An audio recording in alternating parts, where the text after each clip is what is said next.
ನಮಸ್ಕಾರ. ರಾಷ್ಟ್ರ ಕ್ರಾಂತಿ ನ್ಯೂಸ್ಗೆ ಸ್ವಾಗತ. ಕಂದಗಲ್ ಗ್ರಾಮದಲ್ಲಿ ಮನೆಯ ಮೇಲ್ಛಾವಣಿ ಕುಸಿದು ಅಕ್ಕ ತಮ್ಮ ಇಬ್ಬರ ಸಾವು. ಬಾಗಲಕೋಟೆ ಜಿಲ್ಲೆಯ ಇಳಕಲ್ ತಾಲೂಕಿನ ಕಂದಗಲ್ ಗ್ರಾಮದಲ್ಲಿ ಶಾಲೆಗೆ ಹೋಗಬೇಕೆನ್ನುವ ಮುನ್ನವೇ ಮನೆಯ ಮೇಲ್ಛಾವಣಿ ಕುಸಿದು ಬಿದ್ದ ಪರಿಣಾಮ ಇಬ್ಬರು ಮಕ್ಕಳು ಸಾವನ್ನಪ್ಪಿರುವಂತಹ ಘಟನೆ ಇಳಕಲ್ ಸಮೀಪದ ಕಂದಗಲ್ ಗ್ರಾಮದಲ್ಲಿ ಮೇ 31 ಶುಕ್ರವಾರ ಬೆಳಗ್ಗೆ ಸಂಭವಿಸಿದೆ. ಇಬ್ಬರು ಅಕ್ಕ ತಮ್ಮ ಸಾವನ್ನಪ್ಪಿರುವಂತಹ ದುರ್ಘಟನೆ ಸಂಭವಿಸಿದೆ. ಮನೆಯಲ್ಲಿ ವಿಶ್ರಾಂತಿ ಮಾಡ್ತಾ ಇರುವಾಗ ಹಳೆಯ ಮನೆ ಆಗಿದ್ದರಿಂದ ಮೇಲ್ಛಾವಣಿ ಕುಸಿದು ಇಬ್ಬರು ಮೃತಪಟ್ಟಿದ್ದಾರೆ.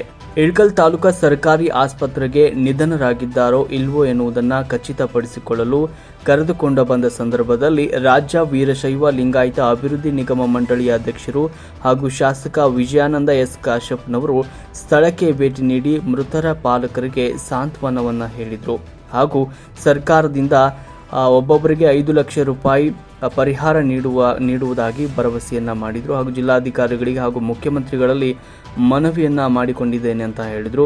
ಇಷ್ಟರಲ್ಲಿಯೇ ಜಿಲ್ಲಾಧಿಕಾರಿಗಳು ಮತ್ತು ಉಪವಿಭಾಗಾಧಿಕಾರಿಗಳು ಬಂದು ಪರಿಶೀಲನೆ ನಡೆಸಿ ಸೂಕ್ತ ಕ್ರಮ ಕೈಗೊಳ್ಳಲಿದ್ದಾರೆ ಎಂದರು. ತಾಲೂಕಾ ದಂಡಾಧಿಕಾರಿ ಸತೀಶ ಕೂಡಲಗಿ, ಕಂದಾಯ ನಿರೀಕ್ಷಕರು ನವೀನ್ ಕುಮಾರ್ ಬಲಕುಂದಿ ಮೊದಲಾದ ಅಧಿಕಾರಿಗಳು ಉಪಸ್ಥಿತರಿದ್ದರು. ಕಂದಗಲ್ ಗ್ರಾಮದಲ್ಲಿ ಮನೆಯ